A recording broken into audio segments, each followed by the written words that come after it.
So I wanted to talk about some of the books that I've read recently. Been in a bit of a pretentious reading month, and so first book I did a reread recently of Anna Karenina by Leo Tolstoy. It was one of my favorite Russian authors, and I read this once when I was 15, and upon a reread now that I'm a bit older, it makes a lot more sense, honestly. And I truly love this book. It is, some people say it is a bit boring. It is very long, and there is a lot of just conversation that flows over many pages, over many chapters, and it seems like not a lot happens, but there is so much happening. I should start with the first line. Let me find it. All happy families are alike. Each unhappy family is unhappy in its own way. All was confusion in the Oblonsky's house. The wife had found out that the husband was having an affair with their former French governess, and announced to the husband that she could not live in the same house with him. Honestly, that's just the perfect opening. This book is filled with scandal, adultery, cheating, just everything that you could do wrong in a marriage. And so the book follows how Anna Karenina, leaving her husband to be with the man she's having an affair with, how it affects everyone else in the book. You also follow Levin, who is just such a lovely character. He's my favourite. He's quite boring. He's contemplating how he feels about his religious beliefs throughout the whole book until the last page of the book. He has 4 chapters of just him mowing lawn with a scythe, which were some of my favourite chapters, honestly. I love how much he cares for his dogs, his bees, agriculture in general, and all the characters in this book. Kitty, like the Oblonskys, they're just amazing. And this time upon a reread, I intentionally read the train scene whilst on a train, which made me feel quite queasy, honestly, at the train station. But I do recommend Leo Tolstoy, and to take your time while reading it, not to rush through and read it. Like, maybe space it out over 2 months and do a deep read, and whenever anything's brought up, like the artwork mentioned or newspaper articles or other books the characters are reading, I like to try and read those and then come back to the story. And Anna Karenina is such a complex character. You do feel bad for her, and she clearly has bipolar, and she's losing the plot halfway through the book, and how having children, how it affected her, and how she can't see her first child from her first marriage. It's just such a miserable character, honestly. She's not very nice, but you do feel very sorry for her. And I love Kitty. She's one of my favourite characters in this book as well. Nearly all of them are my favourite, honestly. I despised Anna's husband in the first book just because she describes him as like this machine who doesn't love her, who never shows her affection, doesn't care if she does. He didn't care that she cheated on him, just said that it would look bad in the public eye. But then upon a second read, I realised he just wants what's best for Anna. He's a very religious, very stern man, and he just wanted to have a normal marriage, honestly. But so Anna Karenina, 5 out of 5 stars. I love. Also, my favourite author, who I have a shrine for up here, I read The Ship of Magic by Robin Hobb. I adore anything Robin Hobb, and this quick selling point is ships that can talk. So like the little person at the front of the boats, imagine they can talk to you. It's just, they're magic boats. What more could you want? Pirates with talking boats. It's amazing, and I've never felt such anger towards men while reading this book. Like the pirates, her husband, the brothers, everyone in this book makes me furious, and it's a very interesting magic system. I won't spoil much, but I rated this 4.5 out of 5. It's probably I prefer this over the last book in The Assassin's Apprentice. It's much more light-hearted, and it very much feels like Pirates of the Caribbean. It's very fun. I liked it a lot, and I'm currently reading Mad Ship, which is the second book in the Live Ship Traders series, and I just recommend anything by Robin Hobb. Next, I'm currently doing a deep read on The Idiot by Fyodor Dostoevsky, another favourite Russian author. This one's quite battered up as well, this edition. I've been doing a lot of research, and while reading this book I've been writing down all of my thoughts whilst reading it, and breaking down each chapter. This book follows Mishkin, Prince Mishkin, and Rogoshkin. Mishkin is it really displays the two character archetypes of the time. So you have like the Don Quixote-esque holy fool, and then you have the Hamlet edgelord kind of character, which is Rogoshkin in this story. And the book starts also on a train. I'm not sure what's with Russian authors and the trains. It's also a bit like Bleak House by Dickens. It starts on a train as well. I quite liked that parallel because Dostoevsky's favourite author was Dickens, and he read him while he was imprisoned. And so this book follows an idiot. He suffers from epilepsy, and he came back from Sweden to Russia, and Russia has changed so much for him. So he is technically a foreigner in his own country, and it shows how he meets this man who is about to inherit $1 million, and he's on his way to go and get his inheritance, and how he is in love with this woman called Nastasia.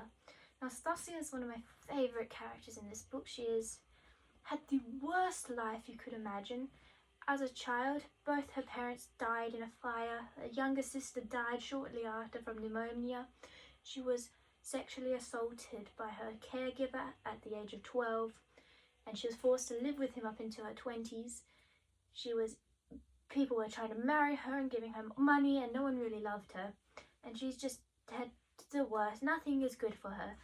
And Mishkin is quite a fool. He is just a lovely character though. Everyone wants to talk to him about anything that troubles them. And I really like this book. Dostoevsky has a lot of art criticism in this, so I recommend printing out the artwork that he is critiquing to reflect upon it. So there is a painting of dead Christ in a crypt. I cannot remember how it was called. I'll put the image up here.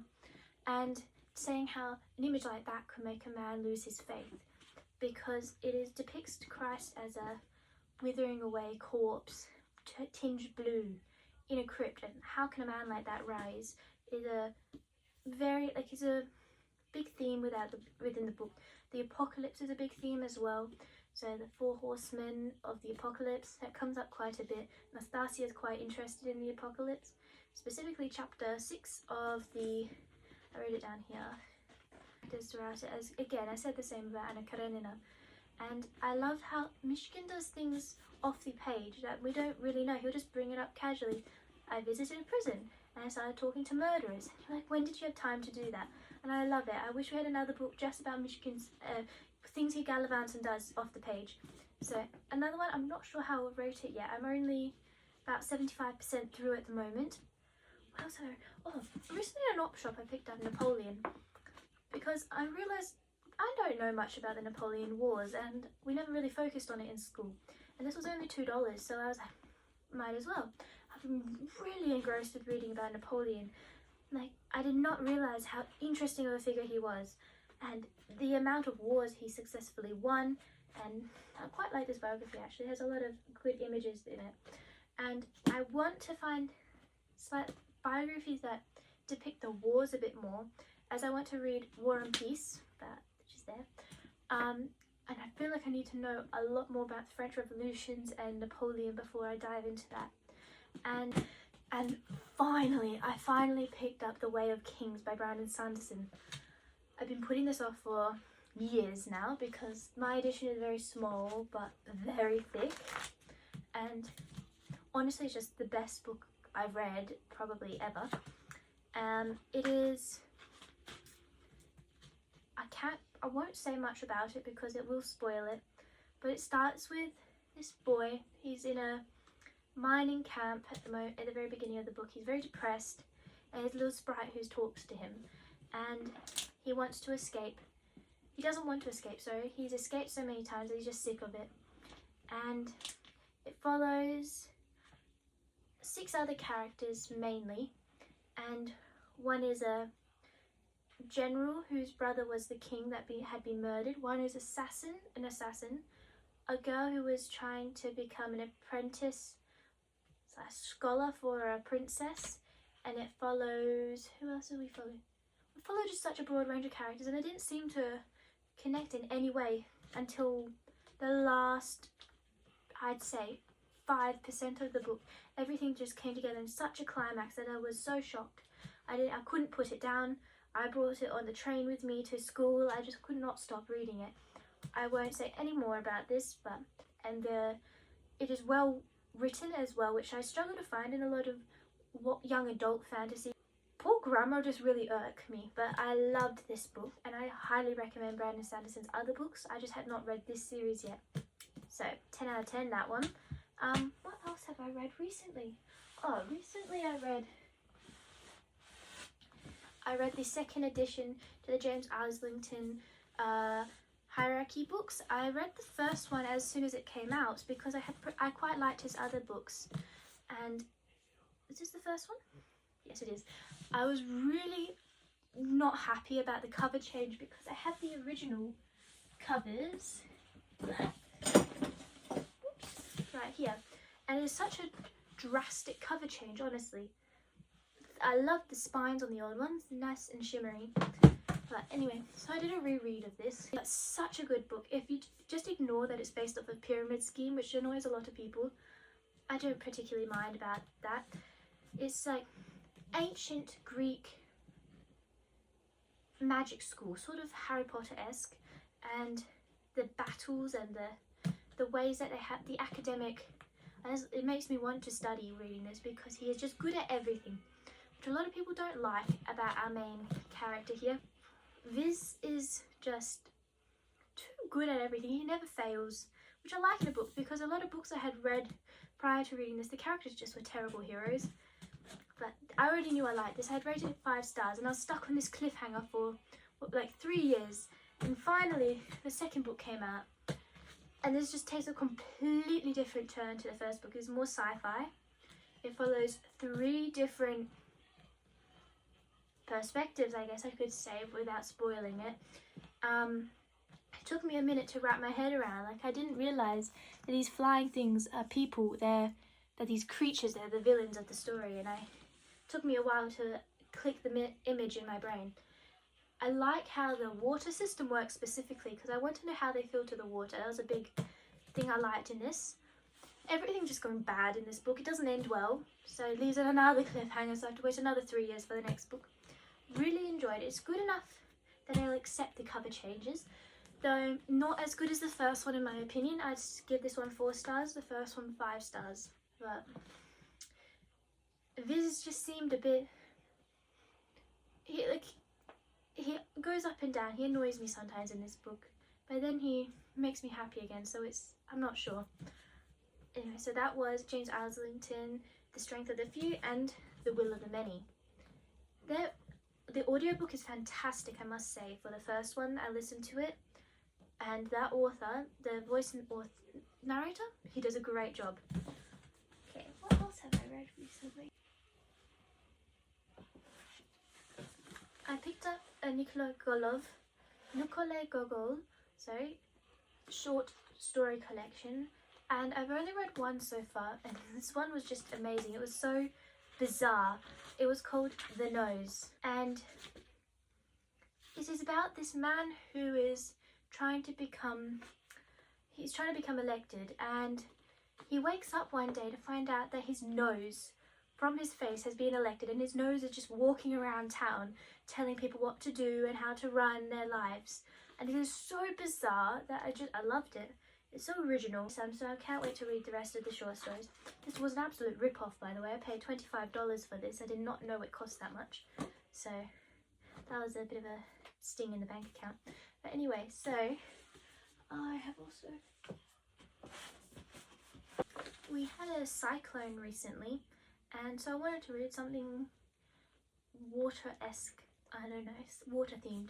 And so over that weekend I read Black Water by Mitchell McDowell. Not sure how to pronounce that. And this is a collection of short newspaper stories that had all been bundled up into this one short book. And it's set in Alabama, and I have a thing for horror books set in the South. I can do a whole another video on southern horror books and splatterpunk books set in like the Alopecia Mountains and things. So this book follows a town that's been flooded in, think like Interview with a Vampire sort of realm, and this rich man, take him out to this town to just, ooh, let's look at all the flooded houses. And he stumbles across this woman who's been trapped in her hotel room. But really, is she a woman? And he brings her back to their family, and all hell breaks loose from there. So, super good. I'll read you the premise actually. In Perudio, Alabama, the dark, menacing waters of the local river have risen, flooding the small town, the Caciques, a family of rich landowners, accounting the costs, led by Mary Love, the powerful matriarch, and by Oscar and her devoted son. The family must somehow turn their fortune around, but they haven't anticipated the sudden appearance of Eleanor Damert, a mysterious but seductive young woman with a troubling past, for Eleanor is not what she seems. I don't know if I recommend this, honestly. It was good. It's very, you can tell it was written in like the 50s, but it is okay. For a quick read, it's very short. I think it's only about 203 pages, so that's an easy read if you have a very rainy weekend planned. Recently I read Hamlet. I read Hamlet due to reading The Idiot by Fyodor Dostoevsky, because I recommend reading Don Quixote and Hamlet if you're reading The Idiot. And I had already read Don Quixote and I love that book. I also love the ballet if you want to watch that. But Hamlet is somewhere up there. I can't be bothered getting it. It is so good. I didn't think I'd like it. It was my first Shakespeare. And Hamlet is such a emo drama king, honestly. He's quite funny. And I honestly thought Ophelia would be a bigger part in the book. She is a big part, but I thought her character would be quite different. I don't know why I thought that. It must have been just the Taylor Swift fate of Ophelia. What was I going to say? I recommend the Hamlet movie with Glenn Close and Mel Gibson from 1996. 1986? No, 1996. I thought it was older than that. It's really good. I didn't like how they portrayed Hamlet and his mother for one part of the story, because I didn't read it that way, but a lot of people do for screenwrites. But very good. I like Hamlet. Yeah. So I just want to talk about some of the books I've read recently. So thank you for watching.